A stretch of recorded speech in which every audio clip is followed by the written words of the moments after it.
Are we alone in the universe? Is Earth really the only planet with life, or is something else out there? In the quiet Mississippi town of Pascagoula, two local men confronted authorities with a rather bizarre story.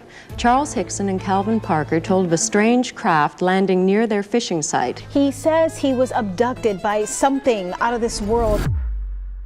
A UFO was seen in Mississippi, and then this happened. Is always interested when UFO sightings or talk of aliens make national headlines. He's hoping to get some kind of answer as to what happened to him on the banks of the Pascagoula River all those years ago. Calvin Parker, 19, and Charles Hixon, 42, were best friends their whole lives and spent as much time together as they could.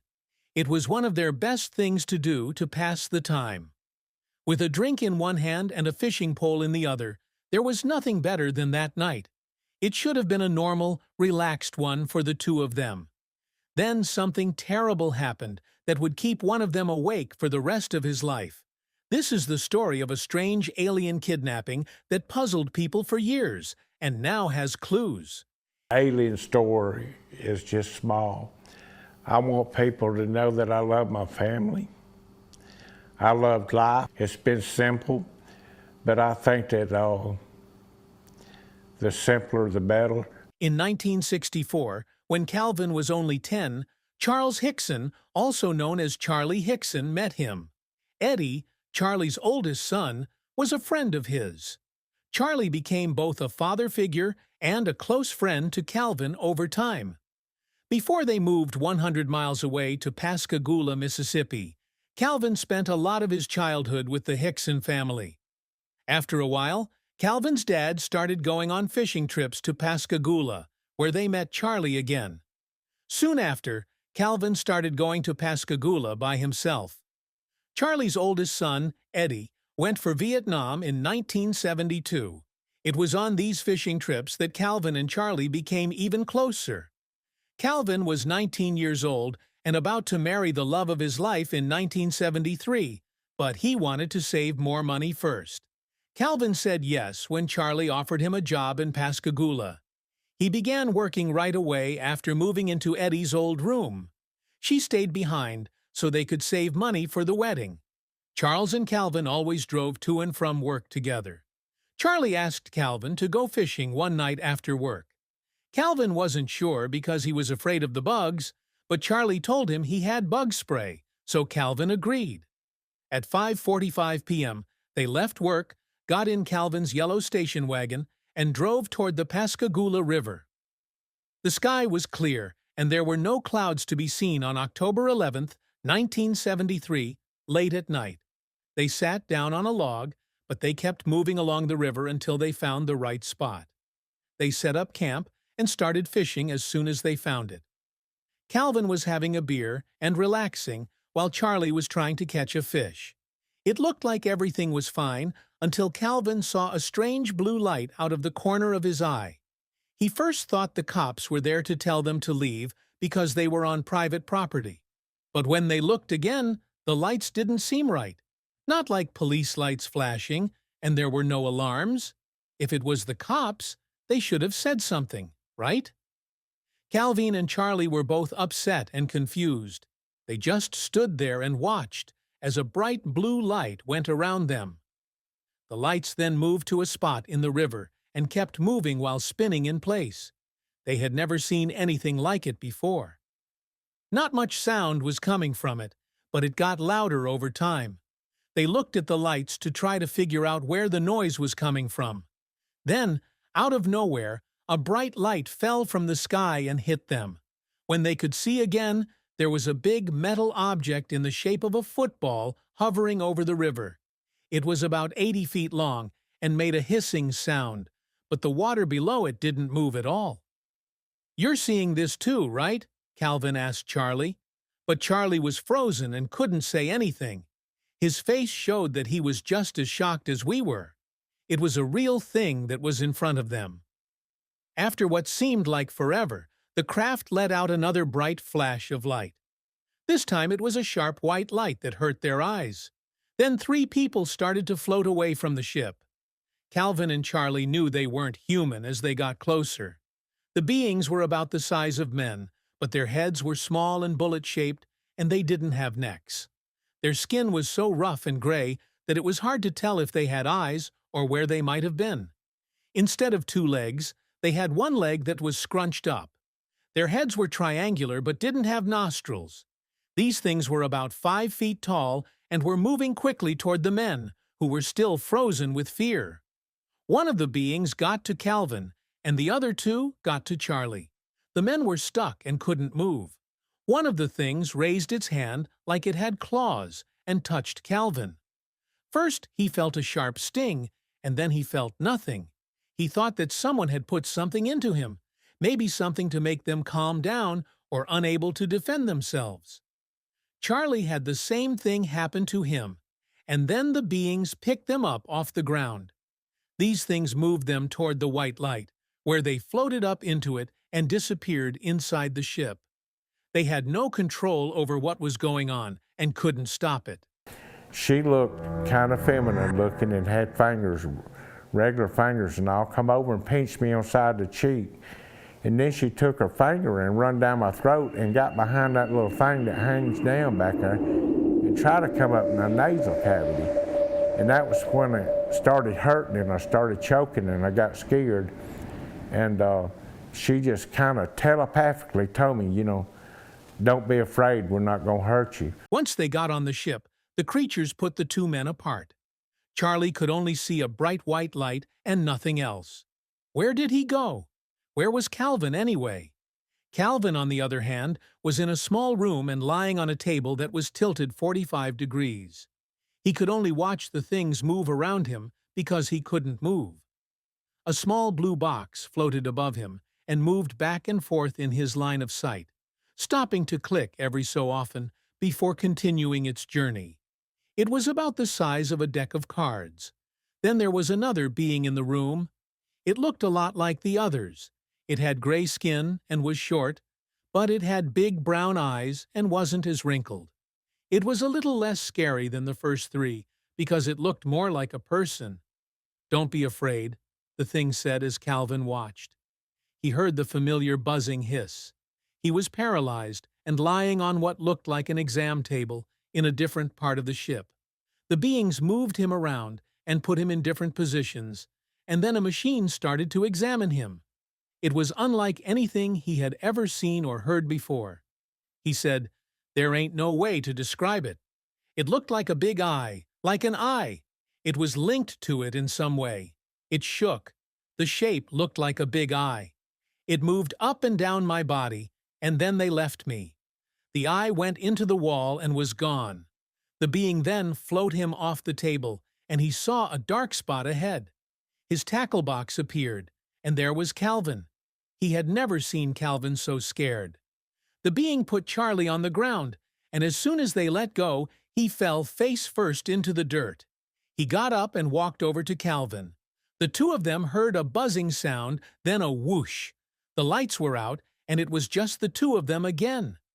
Suddenly, Charlie felt strange, like a radio signal had been turned on inside his head. He heard a voice say, "We are peaceful." When he looked at Calvin, Charlie knew right away that his friend was in shock because he had lived in Korea and seen the look of shell shock. His young friend was in shock, so Charlie shook him to wake him up. Calvin screamed and fell to the ground. They sat there together, not sure how much time had passed because they didn't know what had happened or why they had been taken. All they knew was that they had to keep this lie to themselves because no one would believe them and would call them crazy. The 2 men walked through the trees until they got back to Calvin's car. They didn't say a word the whole time. When Charlie opened the car door, he saw broken glass everywhere and a car that wouldn't start, even though it had been fine on the way to the river. Charlie looked through Calvin's car and found a bottle of liquor under the seat. He drank 3 shots and offered some to Calvin, but he turned them down because he was too scared to calm down at that moment. They drove off, confused, scared, and silent. They went to the Mississippi Press building to see if anyone could tell them what time it was, since neither of them had a watch. The building was empty, so they continued the drive to Charlie's place, but stopped at a bar to calm down. They sat there, nervous and quiet, until Charlie finally spoke up. He wasn't sure how long he could keep this a secret, and, after some back and forth, they decided to call the police. Charlie, being the older of the two, offered to make the call, hoping that maybe, just maybe, they would believe him. Then they got back in the car and drove to a payphone. Charlie called Keeler Air Force Base because he knew that the Air Force was supposed to handle this kind of thing. But the woman who answered told him that the Air Force didn't deal with unidentified flying objects.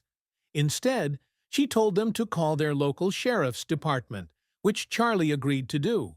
But Calvin didn't want to go along with it because Charlie had only had 2 drinks and smelled like alcohol. But Charlie insisted, so Calvin didn't go with it. The deputy on the other end of the line laughed and told them to stay put. An officer would come pick them up and take them to the station. Once they got there, they were questioned separately, and then put together in an interrogation room that was bugged so the officers could hear everything they said. The officers were waiting for Charlie and Calvin to break up, but they never did. They were both talking over each other, clearly scared. "Sir?" Charlie tried to comfort Calvin, who was scared that the monsters would come back if he told the police what had happened. He thought he was crazy and said, "I need to go home, go to bed, take some anxiety pills or something, and see a doctor. This is awful. I'm going to lose it. I just can't sleep. I'm almost crazy." A little after 11 p.m., they were freed. Before they left, Charlie made sure the sheriff kept quiet because he didn't want the press to find out. They couldn't sleep when they got home, and it was also quiet in the morning. Calvin wasn't sure if Charlie had told his wife about what happened the night before.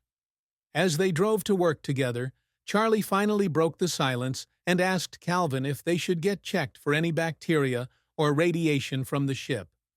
Calvin told Charlie not to worry, saying he just wanted to get back to work, back to normal, and act like it had never happened. But their lives had been changed forever. Soon after, news of the alien abduction spread quickly. The factory where Charlie and Calvin worked started getting calls non-stop from reporters. The constant ringing made things difficult, and their boss sent them to the police station. The sheriff then decided to take them to Keeler Air Force Base, which was the same place that had refused to help them the night they were taken. When they got there, they were greeted by men in radiation suits and taken to a room where they were examined. After the examination, they were told they were free of radiation, but before they could feel any relief, they were taken to another room where 6 men were waiting. 5 of the men were dressed in uniform, and the 6th man, who did most of the talking, had them sign a document and told them it was important for their next meeting. However, Charlie and Calvin never got a copy of the paper. Then, 2 psychiatrists came up to them and wanted to try hypnosis on them. At first, Calvin and Charlie weren't sure if they should, but in the end, they agreed to give it a try. Charlie went first, and the session went well. He told them the same story he had told the police. When it was Calvin's turn, though, things went badly. He screamed and cried during his session, and it was clear that something very traumatic had happened to him. The psychiatrist thought that both men had actually experienced something real and unsettling.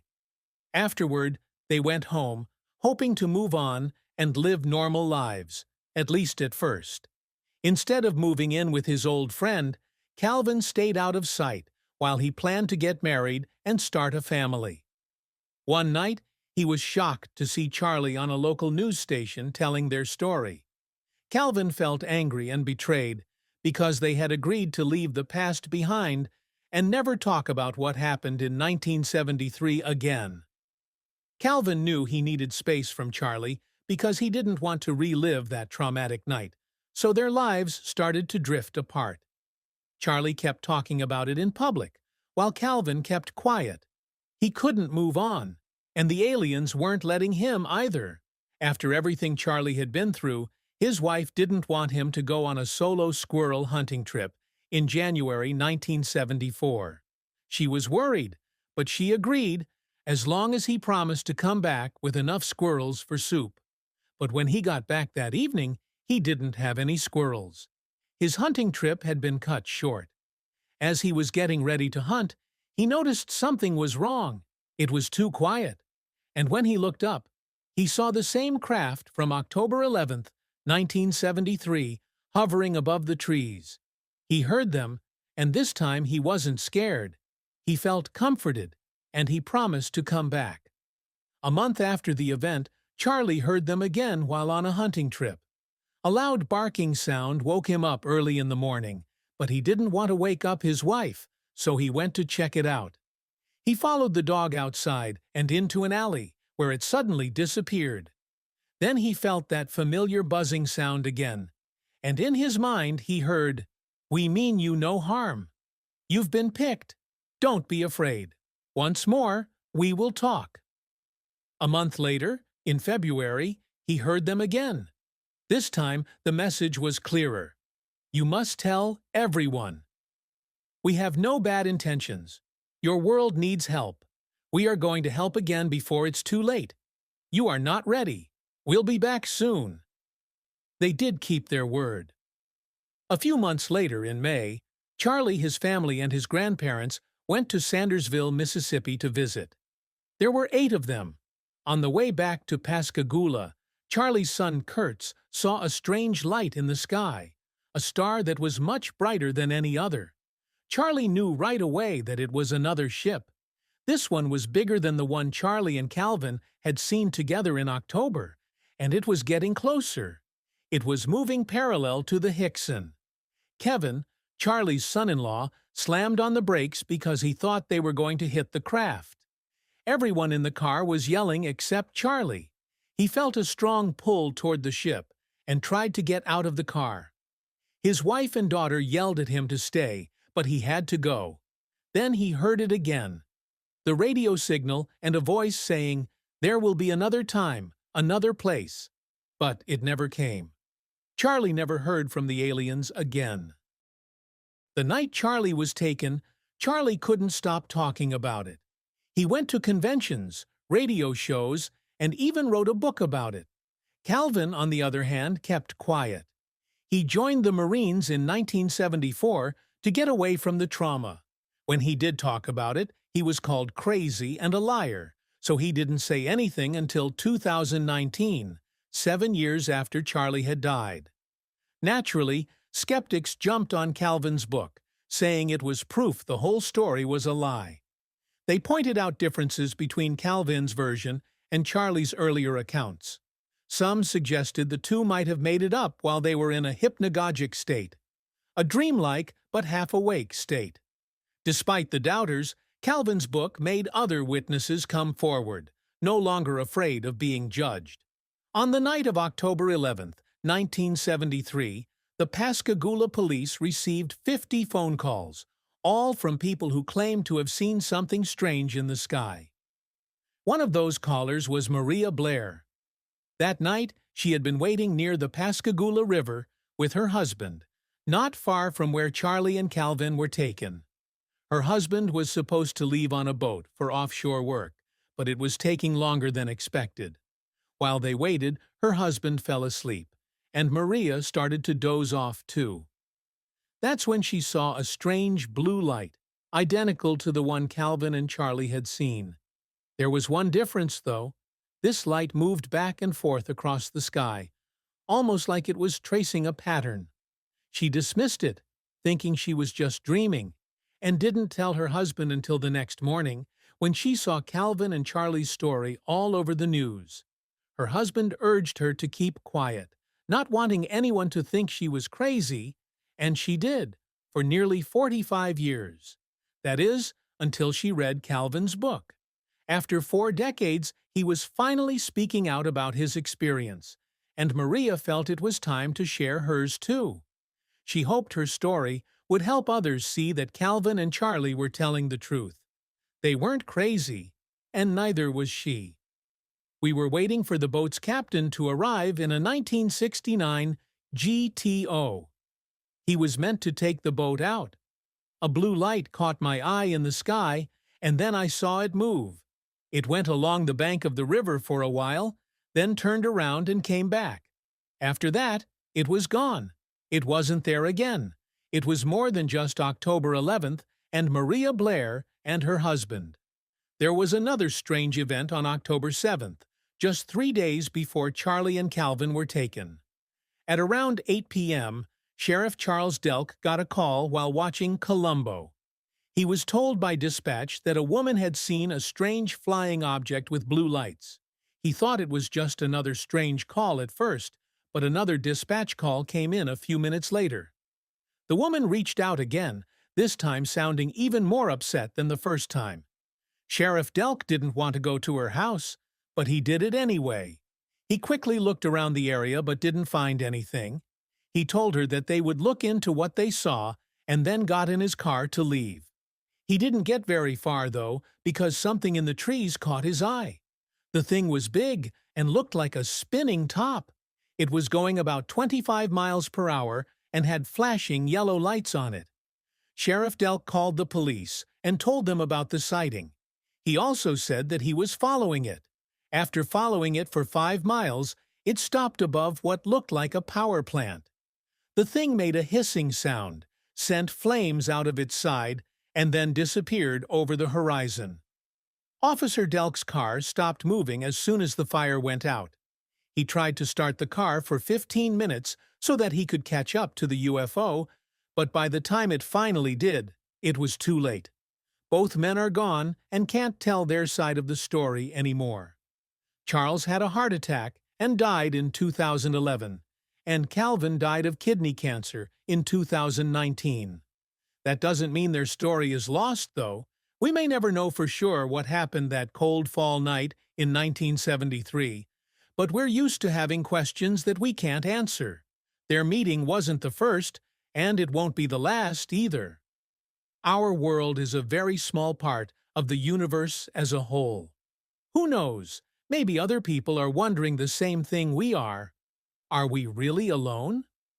In 2018, something strange and mysterious was seen in the sky over California.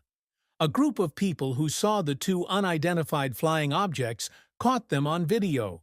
People saw the strange objects moving slowly across the sky. They didn't look like any known airplanes and didn't have any obvious means of propulsion or flight.